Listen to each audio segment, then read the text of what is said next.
So to start things off, I do want to speak about Hansi Flick, and it has been reported according to many sources in Germany that Hansi Flick is going to be coming to FC Barcelona very soon. The official announcement and the signing of all the contracts will be set for Monday. So it is going to be taking place within these next 48 to 72 hours. And hopefully, and I do pray that many of the reporters and the journalists do ask Hansi Flick who does he plan to sign in this upcoming summer, so we can have a better idea on what our squad is going to look like for the next season. So now that we do have that out the way, I do want to speak about two signings, and I'm going to be categorizing these two signings on the D tier based off the probability of it happening and the credibility. Of course, if something is on the A tier, it is very possible for it to happen, or there is a lot of credibility. But because these sources are barely coming in through the media, I'm just going to put this way down on the D tier. There has been some talks coming from different journalists through the media, but it's not something huge. And I do want to be very transparent with everybody here, because right now I would just say don't keep your hopes up in regards to these two signings. But if any future updates do happen after this, I will be talking about it here in this YouTube channel. So I want to speak about Mio Backhaus. And it says here, according to some sources, that Barcelona are seriously looking at Mio Backhaus, who is a goalkeeper in Germany, and he is a player that has been discussed by Hansi Flick and Deco during next season's squad planning. Deco has contacted his entourage to make his initial inquiry. Backhaus is keen on a move to FC Barcelona. He also has interest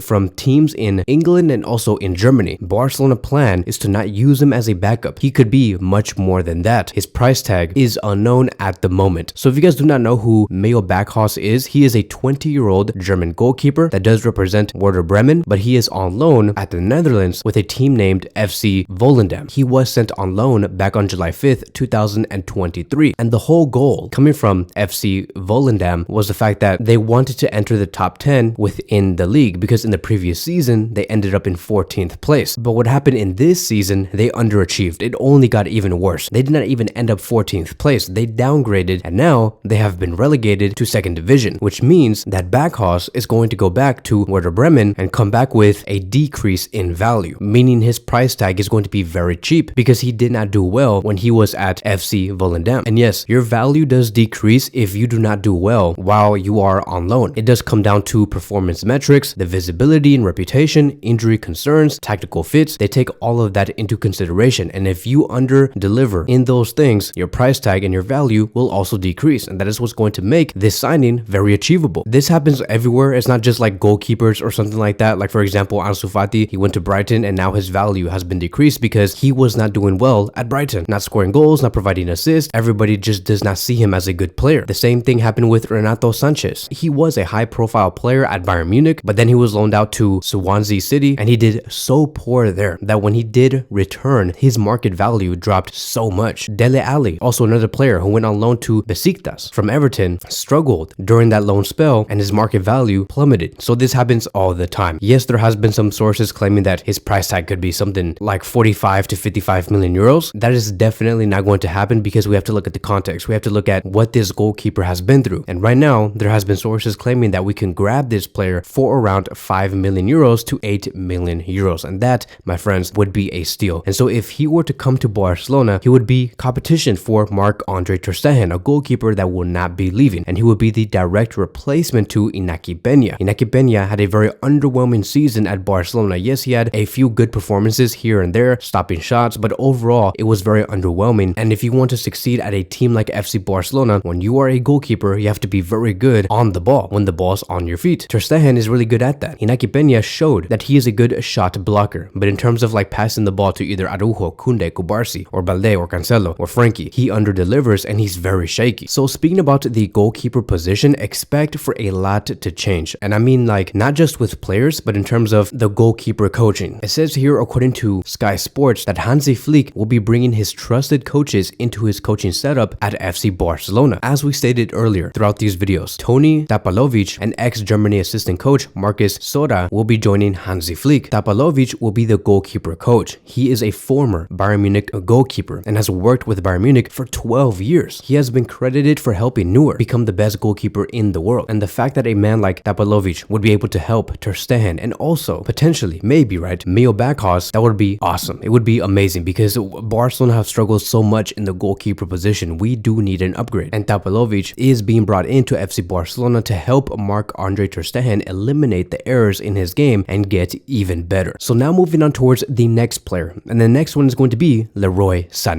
Now it states here that Sane is a player who is liked by Hansi Flick. He is one of Barcelona's summer transfer targets. It was stated that before the arrival of Hansi Flick at Barcelona, Sane was close to renewing his contract with Bayern Munich, and the feeling is that he may be open to moving to FC Barcelona if the option is there. So as of now, we have to wait to see, is Leroy Sane interested in joining FC Barcelona and not renewing with Bayern Munich, or does he want to renew with Bayern Munich because his contract does end in the summer of 2025? So let me get a few things very clear. Leroy Sane would be an option in case Bernardo Silva does not come. Silva has always been seen as a fourth reinforcement, a fourth option for FC Barcelona. Barcelona are focused on other players. What we are talking about here are players that would be considered after we get our main targeted players. Sane does play on the right wing mostly. He can also play on the left wing. And of course, we are going to be hearing reports about Hansi Flick being interested in the player because the only reason why Sane even became a Bayern Munich player is because Hansi Flick, at his time at Bayern, he picked Sane to reinforce his trouble-winning team back on July 15th, 2020. And so maybe Hansi Flick is saying, I brought him in at Bayern Munich for a reason, because I do like his talents and I want to bring him again, but this time at FC Barcelona. So if Sane does not renew and he tells Bayern, I'm not interested, I don't want to sign anything, then that would mean that his price tag could be around 40 to 45 million euros because he is only going to be 1 year away from his contract finishing. And to me, that would be a steal. It's another steal. If Sane comes to Barcelona for 40 million euros, Joan Laporta would be doing huge business. Now, like I have said, Hansi is going to be prioritizing Nico Williams, Joshua Kimmich, and Xavi Simons to reinforce the attack and also the midfield. After Barcelona do achieve those signings, then they can move on to the conversation of, okay, we have everybody that we do want. We have Xavi Simons on loan. We bought Joshua Kimmich for 50 million euros, Nico Williams for 50 million euros. We have spent 100 million euros. We can spend a little more. Let's see if we can go for either Sane or Silva, whichever is more feasible. Now, sportingly, the difference between these two players is insane. If we compare Leroy Sane and Bernardo Silva to reinforce the right wing position and to be a direct competitor to Lamine Yamal, just look at the difference between Sane and Bernardo Silva. It's insane. Like, Sane surpasses Silva in almost, I would say, not almost everything inside the game. You look at the key passes, the assists, the expected goals and expected assists, the dribbles, the carries, the off actions. Sane just destroys Silva in this graph. It's insane. And then if you look at the actual numbers, right, outside of this data, Sane has played 42 matches this season, scored 10 goals and provided 12 assists. In the previous season, he played 44 matches, scored 14 goals and provided 9 assists. If we look at Silva in this season, he played 49 matches, 4 more than Sane currently in this season, and he has 12 goals and 10 assists. And then in the previous season, Silva did play 11 more games than Sane, but he still under-delivered against Sane with 7 goals and 6 assists. And so you can see why Hansi Flick would really want Sane at Barcelona, is because he's a monster. So we'll see how this story does develop. Like I did say, the priority is the defensive pivot position. Sources have claimed that Hansi Flick's priority remains to be the CDM position. He is working with Deco to bring in the necessary signings in this summer. His priority is going to be Joshua Kimmich, and if this player does not work for whatever reason, the other player is going to be Amadou Onana from Everton. But it has been stated that the German, however, is financially much more possible. And because Everton have not been relegated, because they did not go to the second division in England, that would mean that his price tag is going to be 65 million euros. Onana is going to be one hell of a signing financially. It's a lot of money. If he got relegated with Everton, his price tag would have been 35 million euros. But because he stayed, his price tag is only going to skyrocket. So let me know in the comment sections down below,